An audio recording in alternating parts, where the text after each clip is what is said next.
सामने मैं पहले ही आपको एक वीलॉग में बता चुका हूं। लिहाजा ये मुज़ाकरात दोबारा पाकिस्तान में ही होंगे और डोनाल्ड ट्रंप किसी और को क्रेडिट देगा नहीं।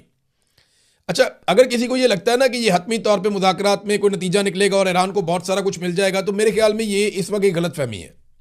ये मेरी ज़ाती राय है, ये गलत भी हो सकती है, लेकिन मुझे ऐसा लगता है कि मुज़ाकरात होते भी रहेंगे ना तो हतमी शक्ल इसको मुकम्मल तौर पर नहीं दी जा सकेगी।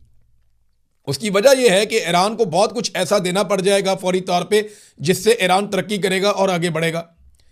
वो ईरान को देना नहीं चाहेंगे और चीज़ों को लिंगर ऑन करेंगे।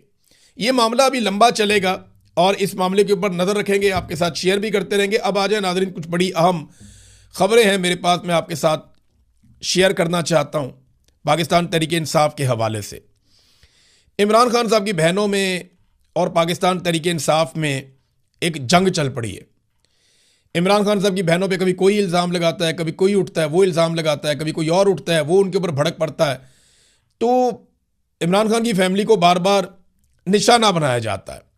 मैं ये नहीं कह रहा कि इमरान खान साहब की फैमिली ने जो बात की वो जायज़ है या उनके खिलाफ जो बात की गई वो बिल्कुल नाजायज़ है, लेकिन मैं आपको कुछ दिखाता हूँ और सुनवाता हूँ। ये आप सिर्फ सुने, आपको आइडिया हो जाएगा।